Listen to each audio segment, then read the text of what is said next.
with the pioneer of technical analysis in India, only on ET Now.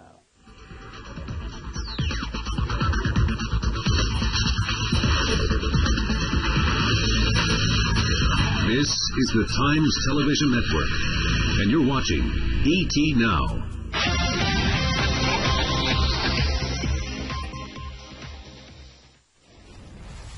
All right, after that, we've got C.K.NARAYAN, Dr. C.K.NARAYAN, who's joining us right now to tell you how to actually trend the markets right now and positions that you can take.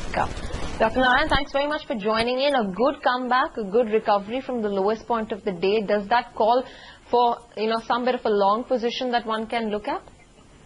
I would certainly think so, but then add a caveat that it would be strictly for traders, trading community and not really for the investment. We are on the futures option show anyway, so we are largely talking about traders here. So from a trader's perspective, 5,050 was the support level on the charts, which the market has respected, and it has pulled up pretty decently, closing the morning gap. So we do have a signal that the market has some intentions here that it wants, or it is pretty much done with what is the downside. Now, it needs to broadcast that view a little further with a strong close today. So that's one of the things that one should be looking for. If we have a close somewhere where we are trading currently or even higher than this, then that would be something pretty solid from the market as by way of a signal. And that would then warrant most certainly a long position in the market. Now, how you want to create the long position is a matter of concern for each individual trader, whether they want to wait for a pullback to do it, or they would want to do it on a breakout above a certain level, or they want to construct it with some other manner using options. Those are all flexibilities that each trader has to maintain. But I would say that, if we do get a strong close, it was certainly a signal to create a long position. Sure.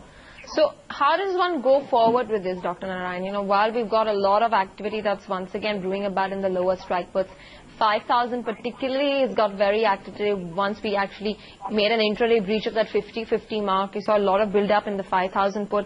5,100 now is getting very active. What range, rather what strikes can one concentrate on right now? I think if we were to create a kind of a synthetic future, which would be somewhat of a better choice right now than to go long in a plain vanilla future and try to protect it with some options, I would use a slightly out of the money set of strike. So I think set it up with something like a 53 or 5400 call on the upper side, and go long that particular call, and try to find out a strike on the lower side, say sub 5,000. You could use 49 or 48. If you use a 54 call, you can probably use a 4,800 put or a 4,900 put for that matter for trying to finance the purchase of the call. So, if you do it this way, you'll actually set up a split strike synthetic long future, which if your view on the market, but where to pan out right, your lower sold put would not get threatened. And at a very small cost, you would have a long future, which I think you would be able to actually sell out your long 54 or 5,300 call when the market actually rallies into somewhere near that zone. All right, that's the call. So maybe a synthetic long future, buying the 5,400 call and selling the 4,800 put. So that brings you to a split synthetic long future, according to Dr. C.K.NARAYAN. One query that's come in from Karthik Shroff from Chennai. He's posted this question for you via our website on economictimes.com. Will this downgrade lead to a rise in foreign investments in India? And if so, what are the sectors that are likely to get most investments?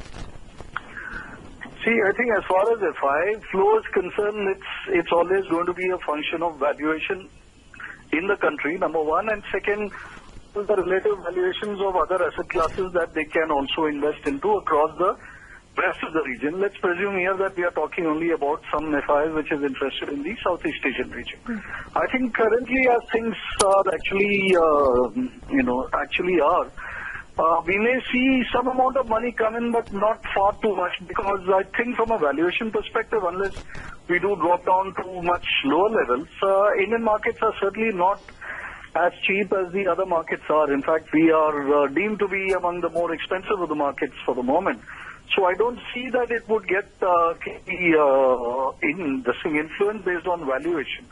Now, as far as dropping down to levels of 49 or 48 or 46, which are all various values that people have spoken about, and I think if you were to see the relationship between the dollar and the rupee, I find that the rupee chart is much more well placed to actually become stronger as compared to the dollar, which I think will remain in a bit of a limbo for as much as the next maybe 3 to 4 quarters. So if you do see this rupee becoming stronger, we will definitely see a change in the FI inflow outflow situation.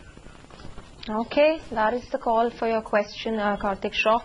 Do, however, log on to the economictimes.com and you can post your questions for our experts out there. And, of course, catch up on our breaking news and updates as well with ET Now.